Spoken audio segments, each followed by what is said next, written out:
Right. Happy Friday, July 8th, 2022. Good morning. It's morning where I am.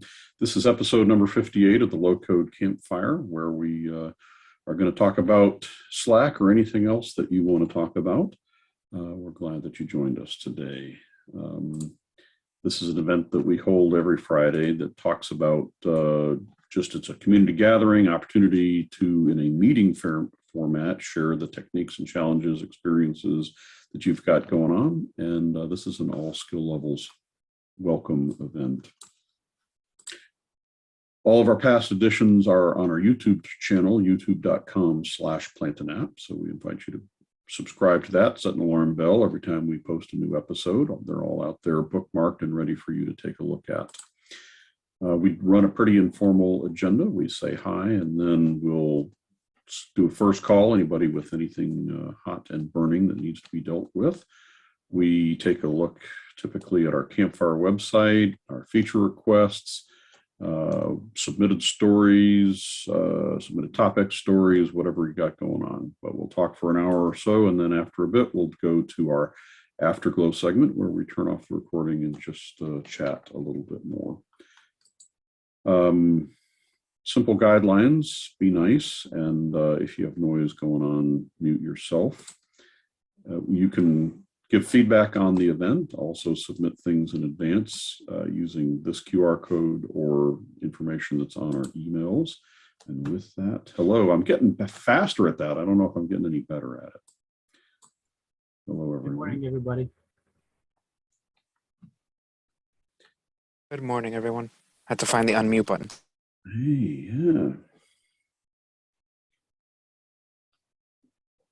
Linda, I see you're with us today. Can I impose on you to take a couple of notes for us? Or are you working away in the background?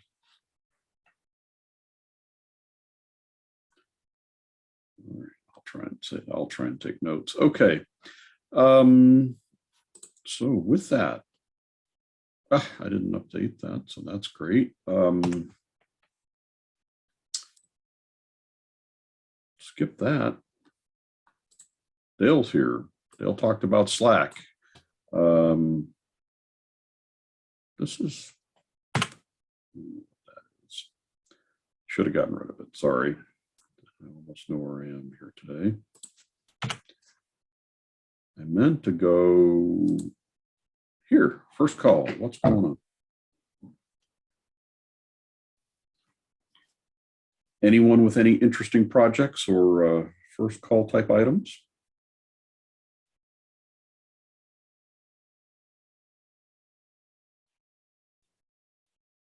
I see Jim Everett is in the land of bad internet today. Sorry about that, Jim, but thanks for following along anyway.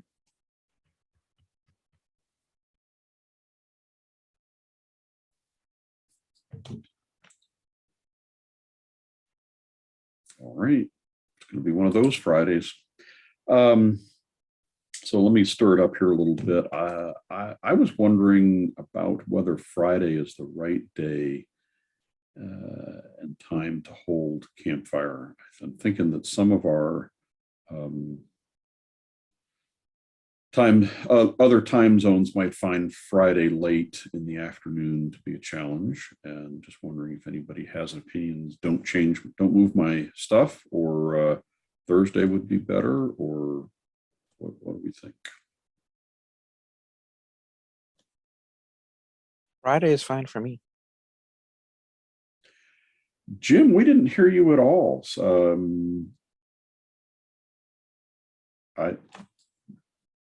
Jim Anthony, you were trying to do a first call question, and we did not hear you.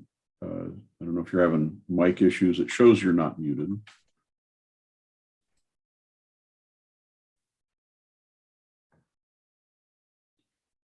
I see you went off mute. It went mute and off mute again, but still nothing. So when you can break in, please do. Jim already voted. Friday is better.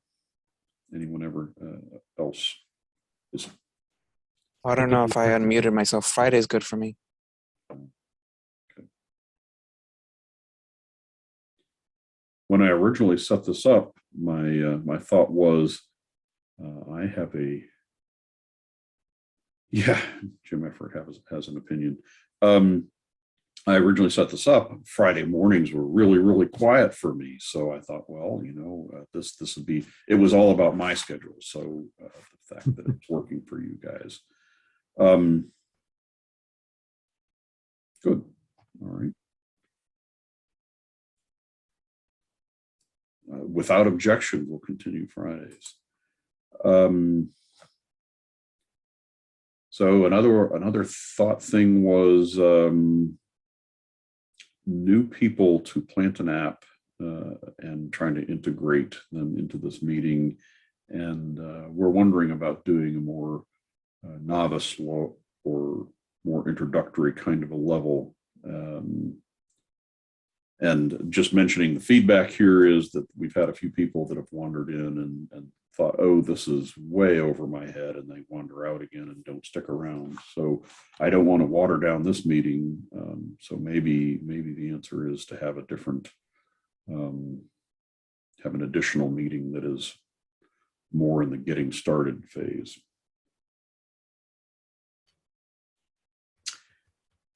Would you have enough people to fill that meeting? Enough people? Well, that I think that's a question too. Starting another one, would anybody show up to that? I don't know, but Campfire beginners, Campfire advanced. Bogdan suggested I should probably hit no recording here. Bogdan suggested low code kindergarten, but that was probably tongue in cheek. Little Spark. I'm sorry, what was that? Little Spark. Little Spark, yes. Campfire and bonfire. I think the people that come to this tend to be the ones that have used us for a long time, used the underlying products for a long time, and then or are more technical. And we have a number of clients that just don't engage. And I don't know whether that's going to whether that even if we did another event, whether we'd attract people. But I think maybe that's the thing to do, is we'll just strike out on a trial on another event and novice level. And yeah, Jim suggests novice friendly once a month. That's a possibility too. Fanning the flames. Okay, you guys are good with titles, but Reeve, I see your comment that you'd like to do that. So while you're thinking about that, you might, if there's a day, would Thursday work, Reeve? Yes, I love that your suggestion, Jim, about having people on the support forum. There's so oftentimes that, I mean, if any of you have done a support ticket with us, which is like all of you, that we go back and forth. Well, what do you have? No, I really need specific versions. And then it's, did you try this? And it just drags out. And I think just getting on support would solve things. So. Okay, we'll put all those suggestions into the hopper and see what we can get done. Did anyone see Slack? And oh, I am sharing my, yeah, okay, good. Just making sure I'm sharing my screen. That would be bad. Did anyone see Slack and have any thoughts, any interest, any questions? The Slack presentation was very nice, Dale. I liked seeing that interaction. I did, for anyone who wasn't there, I did the no code using our action to talk to Slack. And then I used the slash command interaction, so you can be on Slack and communicate. Essentially, it taps the API and gets the application to do some work again, which can then speak back to Slack. So slash command was just kind of the first thing I ran into, and it was easy. And so it fit the model, but it looks like there's so much there, and I just scratched the surface. Doesn't look hard.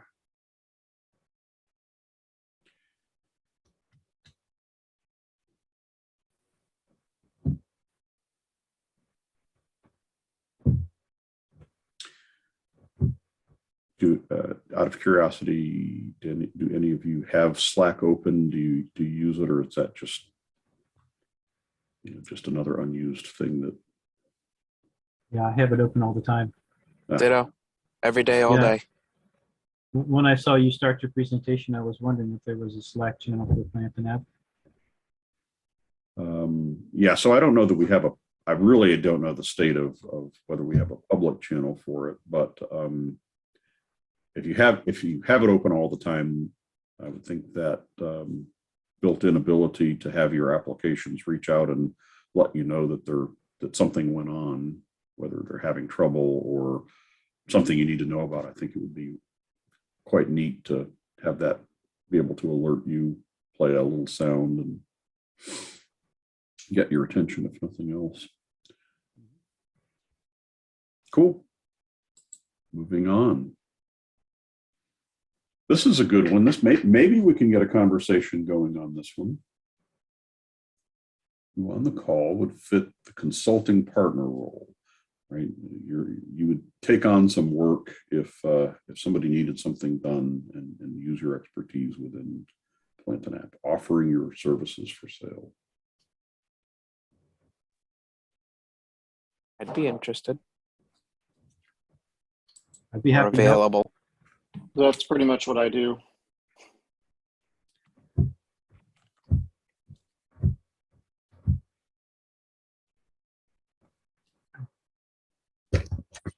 So both Jims. Okay. Cool. And Well, Mark, and I don't want to exclude you. Don't forget me.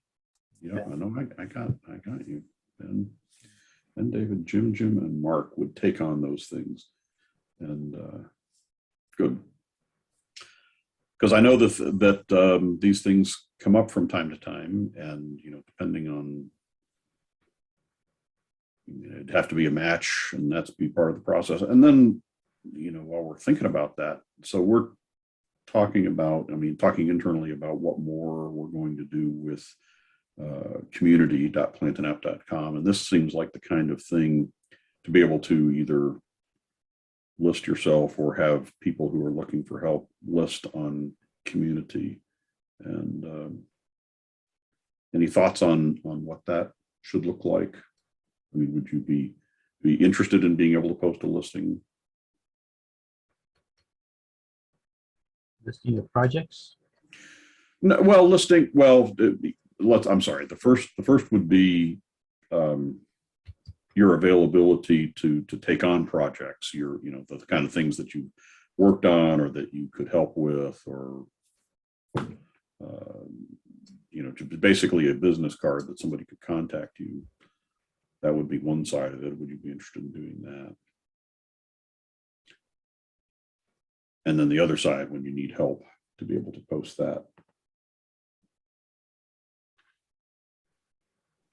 I mean, I would say for the first side of thing, Dale, I mean, I'm pretty booked up now, but obviously it's always a short stretch of bringing in work. So anything that posts my information out there, and if someone's actually needing help that they want to pay for, then that's a great avenue to have out there.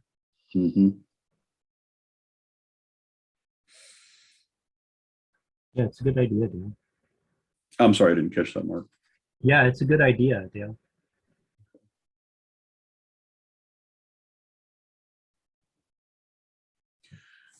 Or maybe have on that idea, I agree. Good idea. Setting something up like a listing of what people are looking to do, and then those that are willing to do the work can kind of say, I accept this, this item, and then that way it connects the two people right away. Mm-hmm.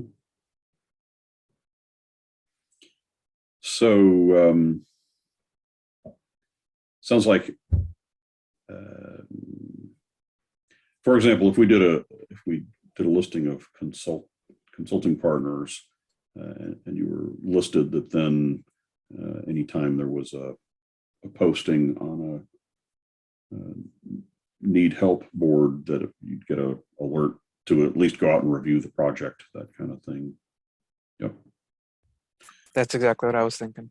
Because I just figured, like was mentioned, maybe there are some of us that at the time may be overflowing with items on their plate. So to just put like business card listings of information, then that would mean the end user would have to call one and say, oh, no, they're too busy. Call the second, call the third. Instead, maybe put it like kind of like a job posting type thing.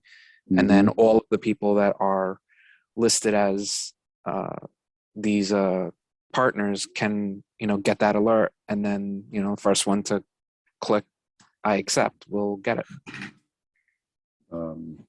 Yeah, for my part, I would have envisioned it as more of a discussion versus a take, because I would have been interested in facilitating the discussion rather than saying, take, just because it's always more complex than people don't list everything that needs to be done, or maybe even have an idea of what they're after. So No, that never happens. The clients always know exactly what they want, Dale. There's never scope creep. What kind of clients have you been picking? All right. So again, my thought is more about facilitating a discussion, getting a discussion started, probably offline from the site, but just bringing people together, making sure that people know where to go get that kind of help, at least as a first step. Yes, good point, Jim, about having business cards. And then, I think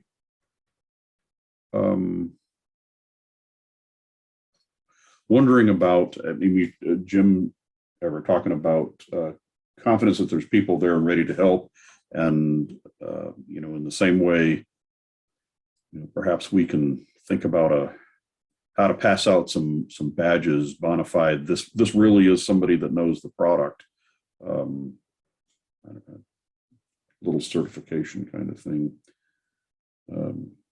Obviously, anybody on the Campfire call is already qualified, but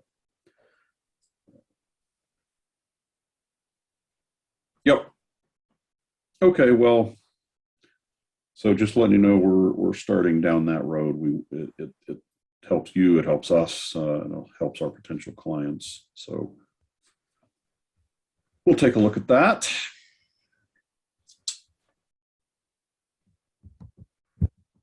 Jim Anthony, did you ever get mic working? Still nothing. Okay.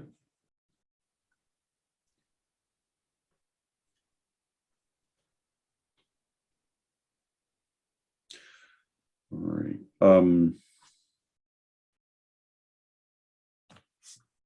I've got an off-topic question, Dale. Maybe you mentioned on Wednesday's video, I didn't finish the whole thing, but I know there's supposed to be a script coming to update the IDs after V1.21 comes out. Is there any update on that script? No. My understanding is that it's in the list for 1.22. So without looking, my assumption, and now see Linda's on the call, she can do some research perhaps. Yeah, I kind of missed which script are we talking about? This is the compatibility for GUIDs for people who had systems prior to the ones prior to 18. Okay. It is in the pipeline for this release. It is turning out to be a lot more complex than we had hoped. So as it stands at the moment, we are firmly hoping and believing it will be done in this release. We're not making but promises. I can't 100% guarantee that at this point. I just heard Dale say promise, so I heard him promise it. No, you missed the not promise. Not promise. Then I feel like I already know the answer to this question I'm going to ask, but what's going to happen with, let's say, a workflow that I've already had to manually create in the production system? So it's the same workflow in both environments, but as far as the ID fields are behind the scenes, Plant and App thinks they're completely different things in each environment. How am I going to get those matched back up so that updates and stuff work in the future on those? Or am I just manual? That is part of what is making it complicated, to be honest. That is one thing that they're trying to work through, is what is going to happen in situations like that. Because we don't want to break anyone's existing system, but also want them to have the ability to use the new functionality. Yep, thank you. That's what I figured. So yeah, that's part of what's complicating it. So when we, so now I'm just causing trouble by saying things on a recorded call, right? But when we did entities, we did an initial match by the name. And it would seem to me that an initial match by the name might be the route. Again, it's all complicated. There are always details. So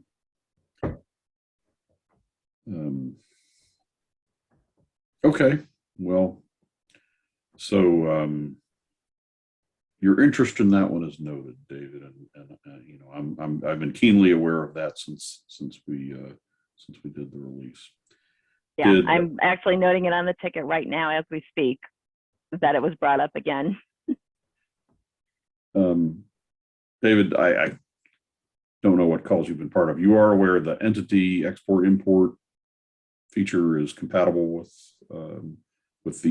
is unlinked from this issue. I'm not sure if I was aware of that or not. But yeah, there was a time when I gave out bad information. I said that the ability to export entities and import them was only going to be possible after this migration script was provided, and that turns out not to be true. And if you have two systems on 121 or higher, so they have this capability, you can export an entity from one and import it to the other, and it will work. Excellent. Well, that's good. I mean, the biggest issue I think we're running into is workflows, and I would say in general with Plant and App right now, my biggest concern or biggest issue I'm having is moving stuff from environment to environment with workflows getting switched because the IDs aren't matching up. It feels like the process of moving something or updating something in the production environment has gotten kludgy, and it's something I need to just sit down and think through to make sure it's a smooth process. Because I mean, yesterday I ended up manually going through some action lists and comparing it from production and dev for a lot of different reasons. One of it being the user was updating stuff in production in an action list, and so I was trying to match everything up, but it seems like the process is getting a little more haphazard than it should be. Good feedback.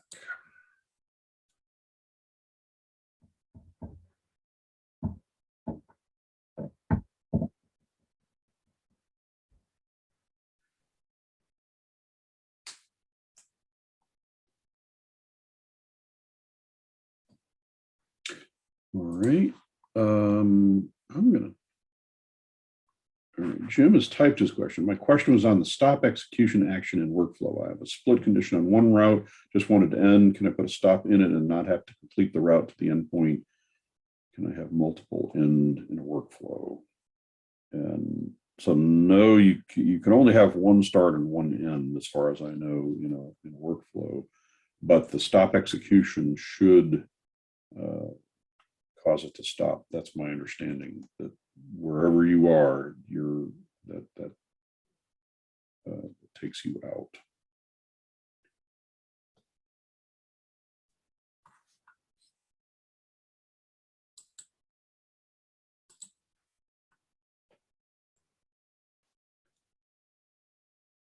Is that one done? So then there was will a stop return the output, and I'm assuming so, but I haven't tested it.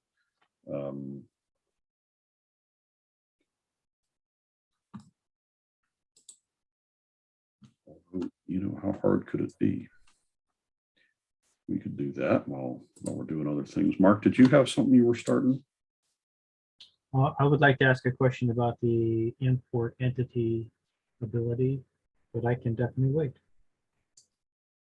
Okay, well, I was just going to do a test workflow here, and because now you've got me curious. The input is one, output is out one, process is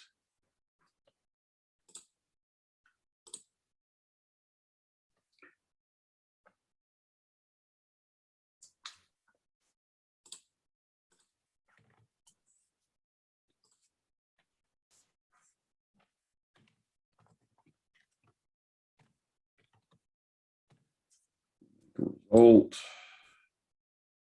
and output is. So that's about as simple a workflow as you can get to. Let's see if it works.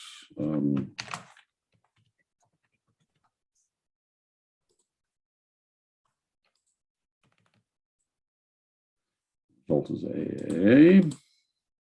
So then if we come in here and do another create update, actually I'm going to that and import it. Put it on the line here. Result is going to be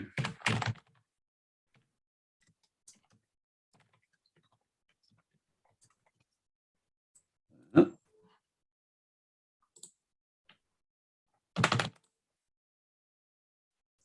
So we got both of these working. So if we put in a stop execution here, and it has no conditions or anything. So we should have, let's see what we get. Test. So the answer, yes, is it does return output.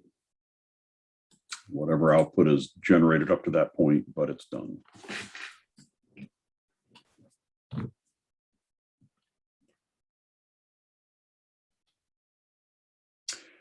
All right, David, see you later.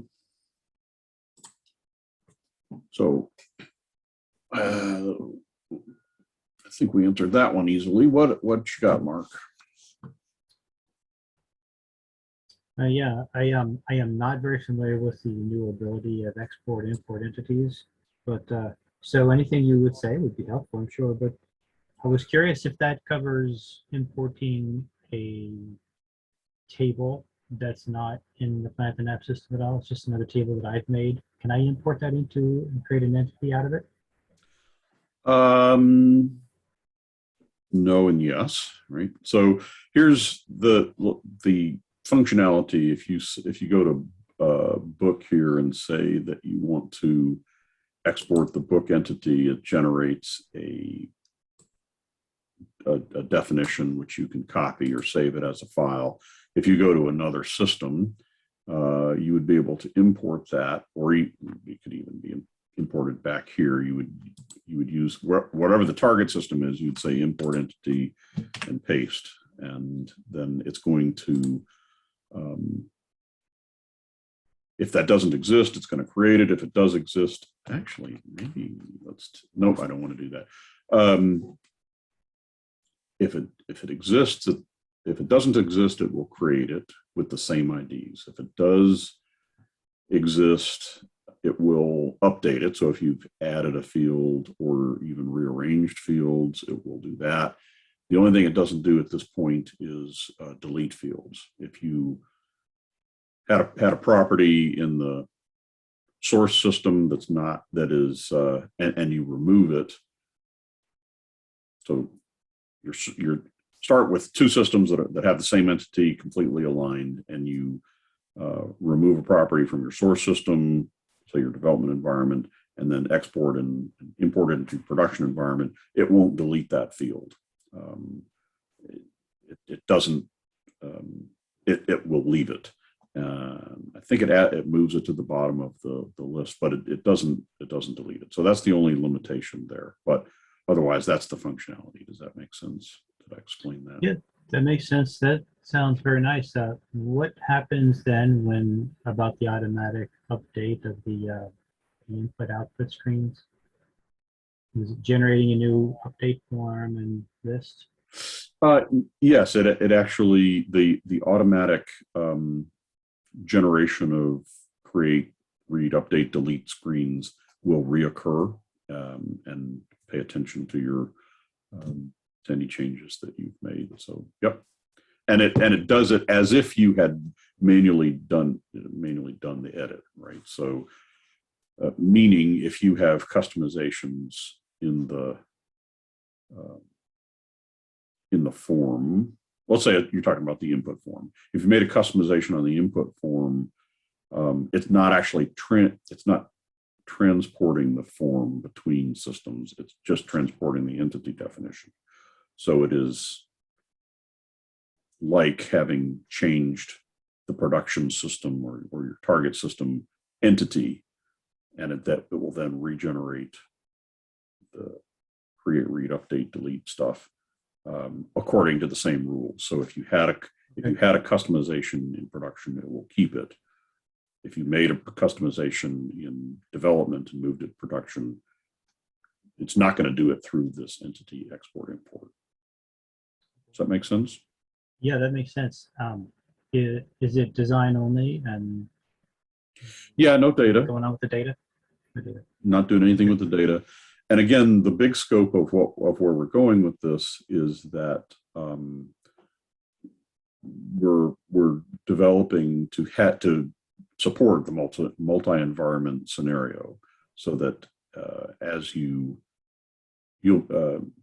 in connection with a Git repository, you'll be able to commit changes to the Git repository. And so down the line, the target is that any changes that you make in a development environment, you can commit and then retrieve them into a target environment, and it would move. So entity was one of the few things that we didn't export and import at all, and this opens up that as a possibility. It's a first step along that big scope thing. Right. Thanks for that. Sure.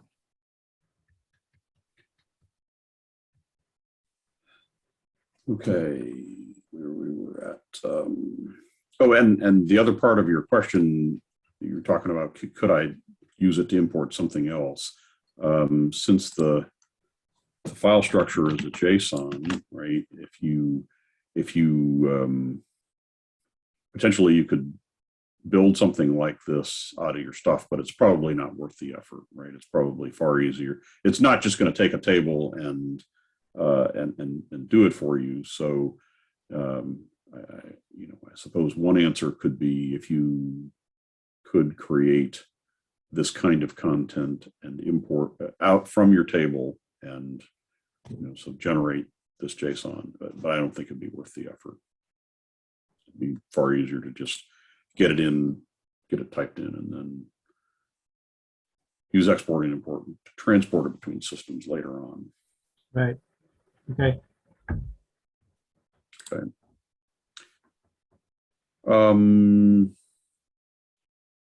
Yep, no new contributions here. I'm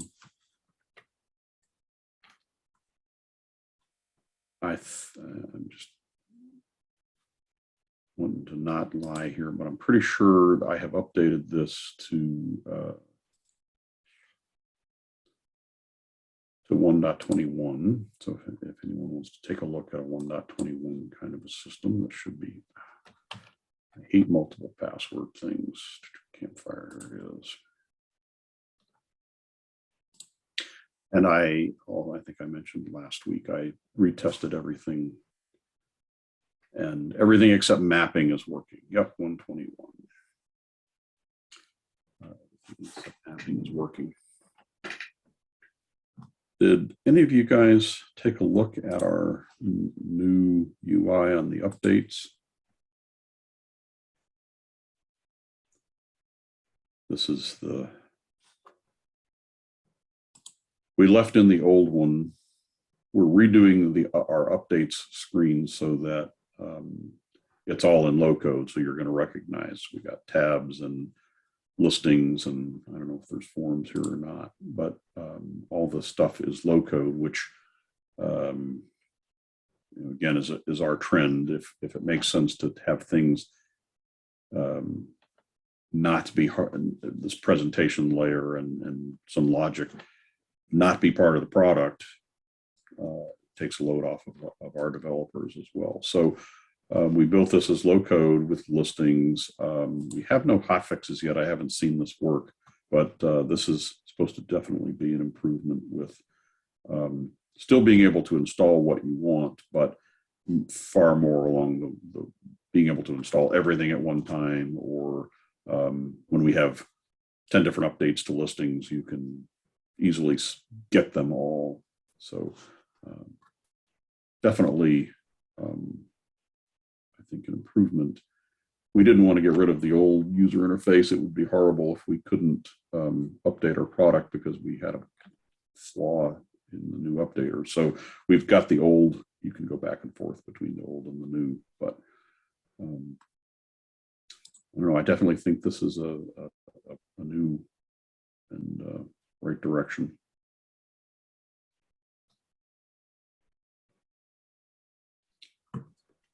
Good. Okay, so we everything except mapping worked here, and so that's good. All right, I'm going to find my singing slide in a minute. I'm just going to tell you.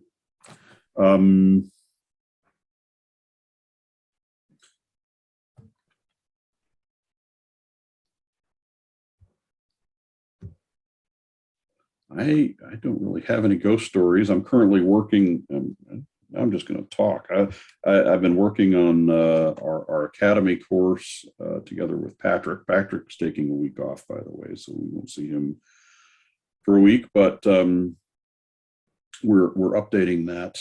We've been making so many changes in the interface that the videos have fallen behind. So we're redoing the videos and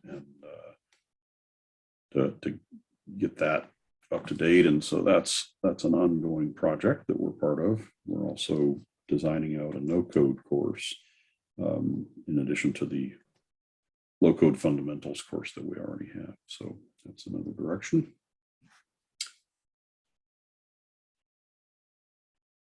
Okay, I'm going to be quiet for a minute, and then if there's nothing else, we will. So Dale, in the interest of keeping you from singing, Thank you. I will. I know you know about it, Dale, because we've gone back and forth a couple times, but maybe one of the other folks on the meeting can chime in and give me some insight. But the situation is, and this is applying to another person who's having a similar issue I saw in the forum.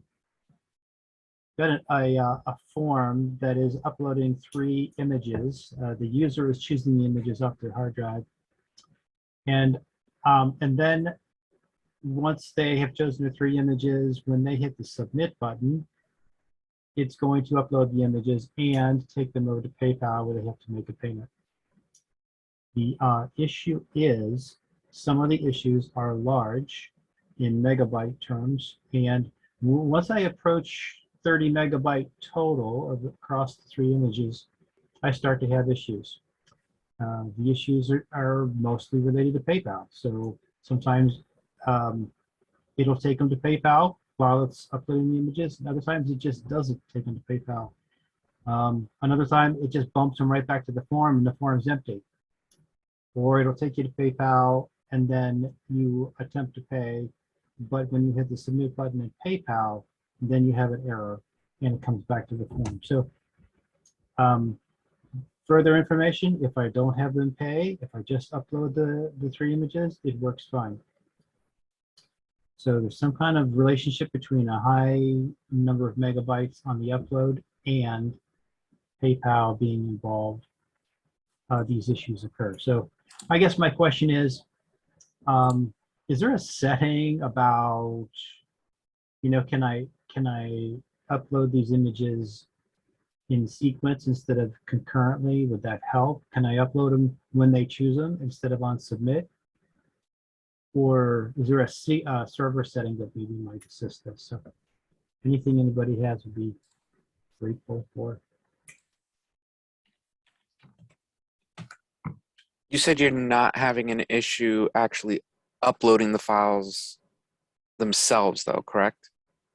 That's right. If PayPal's not involved, they upload fine, even when they're large. Because the only thing I was thinking of was in the web config file, there is a setting for file size limitations. But if you're able to upload them, then you're not hitting that particular issue. That's a good suggestion, and Dale and I have already increased that number. So, yep.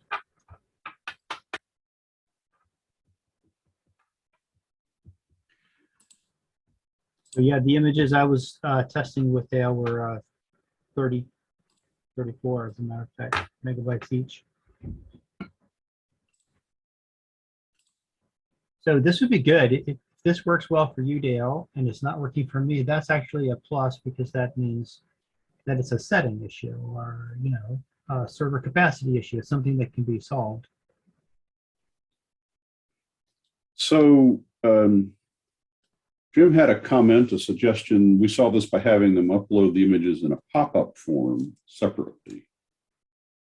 And so the page they're on is a listing of the uploaded images. So that would give the impression of it being, and I mean, they would actually do it right as they're, you could have a pop-up and they click the file and they hit save on that. And because it's a separate form, it would have its action. It would do its upload immediately. Right. Yeah, and I That would be show one way to that. separate that out. The action to go to PayPal is part of the submit button. Yes.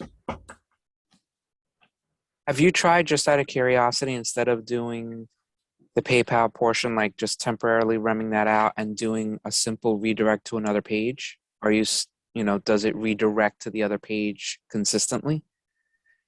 Because what I'm thinking is it's that redirect, the file upload may be taking more time, and for whatever reason, the two actions are maybe stepping on each other.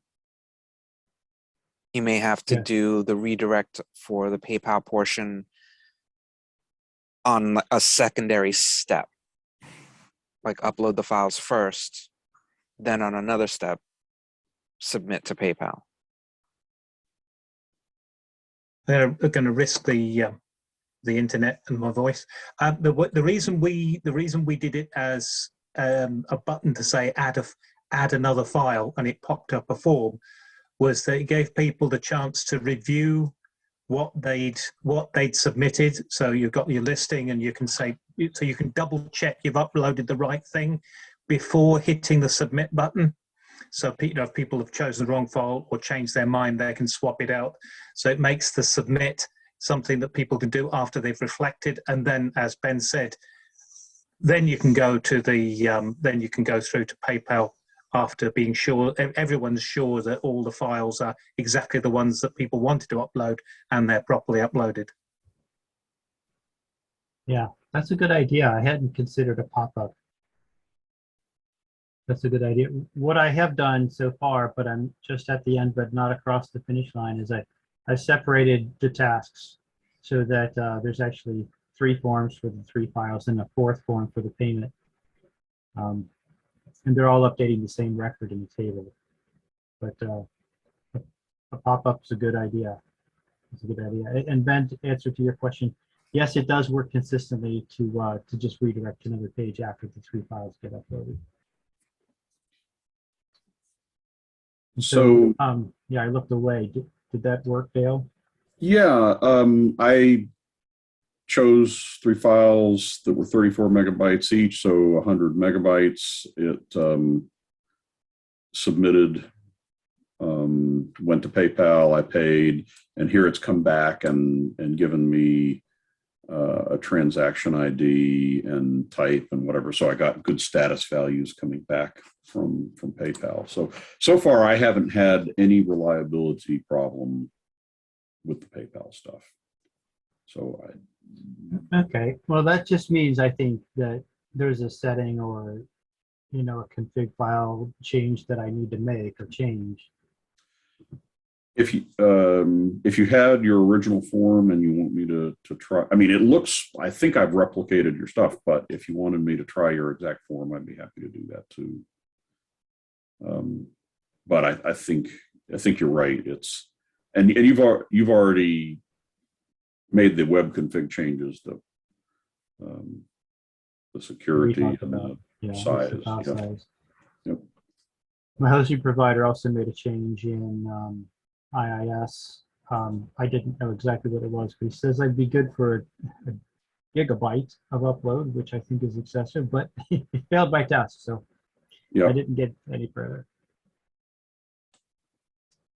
Okay, so that's a good idea about the pop-ups. I think I like the idea of moving these two big things separate, the uploading of the files and the going to PayPal. And I wonder if the new wait action would maybe be helpful here. Could I have it go ahead and upload the images and then wait to go to PayPal?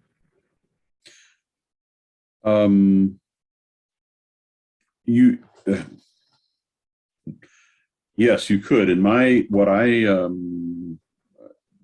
did here, and actually I'll do this again, easy to do.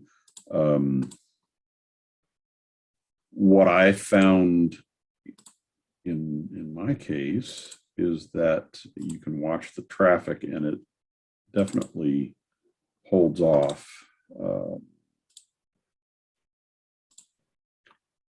until all that's done.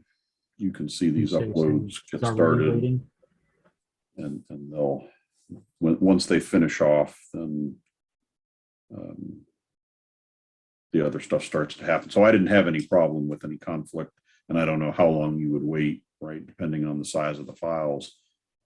I mean, and the internet speed, it would be, see those all finished, and then it's going on to the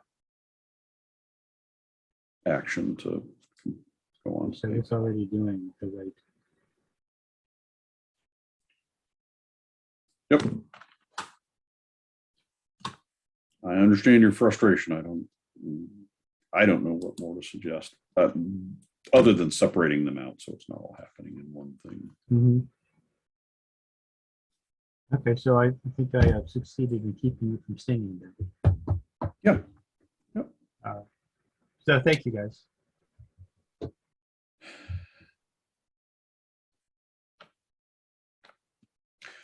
Okay.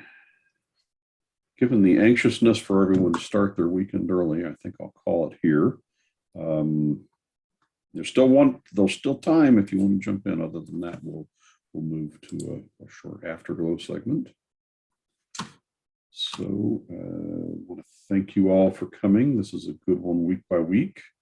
And it's a little premature for me to announce, but I think I'm going to have a good topic for Wednesday. The plan is to be able to integrate with Zoom, and I see no reason we won't be able to do that. So we'll be talking about integrate anything Zoom this week. All right. Happy low coding. We will see you next Friday. Thanks, everybody. Thank you, Dale.